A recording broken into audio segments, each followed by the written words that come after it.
Hey, welcome back to the second video in this, I guess it's going to be a 4-part series. I haven't made up my mind yet.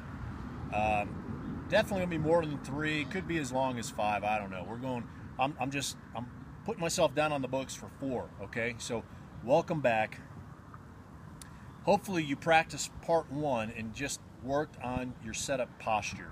That should make a big improvement. Now today, in this video, we're going to go even deeper into that posture and even deeper into the setup. And actually, we're going to get this kettlebell moving, all right? So let's get to it. I don't want to drag these videos out. I want to make them short clips that you can use immediately, all right? So we cover the setup. We cover the posture, right? It's fold into the hips, big chest, head up, shoulders down and back, right? So we engage the lats. From here, we're going to practice the hike pass. The key point on the hike pass is, well, there are 2 key points actually. The first key point is to keep the arms perfectly straight, all right? The second key point is we got a little area here from kneecap to kneecap and up into the groin. It's like the triangle of fun or the triangle of death. You know, we got to come up with some kind of catchy name for it. All right, we've got to keep the kettlebell above this area. We cannot let it drop below the knees. Why? Because that's gonna jerk the shoulder, which in turn, you see as my shoulder jerks, my elbow bends, right? Which is gonna jerk my elbow. And if I'm trying to protect my elbows, I don't want any jerking in my elbow, right? That's gonna slam my joint, right? It's gonna snap my joint, and it's also gonna stress my bicep, so I can tweak my bicep. So this is key. So here's what we got. Or as the English teacher would say, here's what we have. Right, so I got my good setup position, hips are loaded, right? And I'm gonna take this kettlebell, 2 hands at first, and I'm gonna hike it high up into the groin.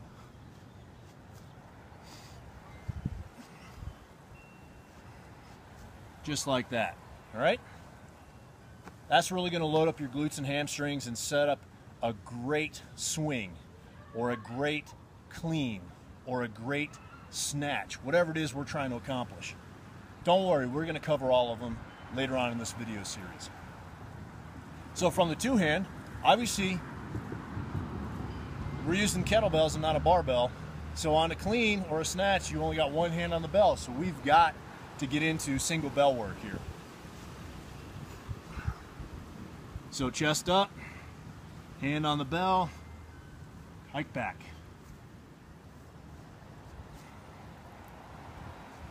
Okay, other side.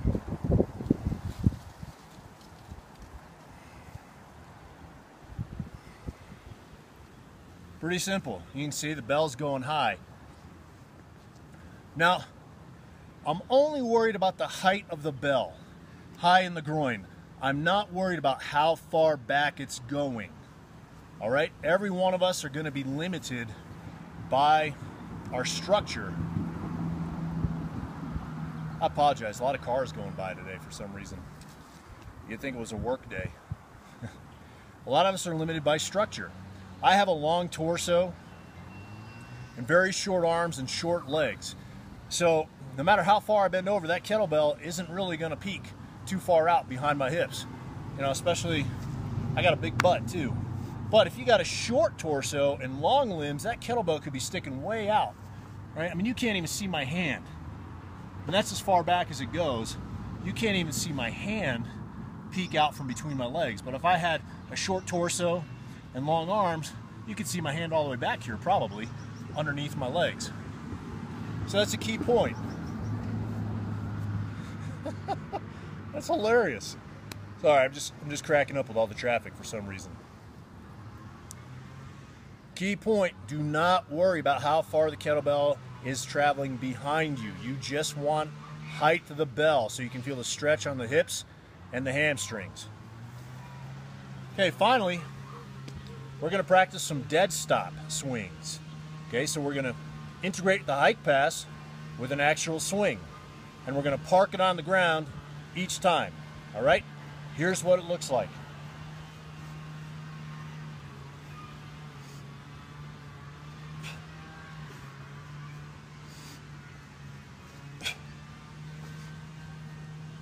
There's the two-hand version.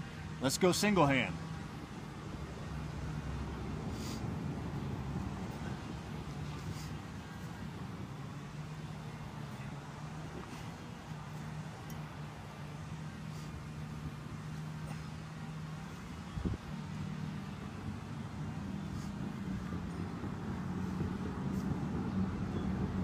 All right, simple.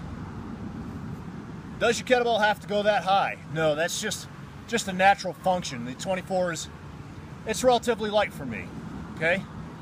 Get the kettlebell chest height and keep your arms nice and straight, just like mine were.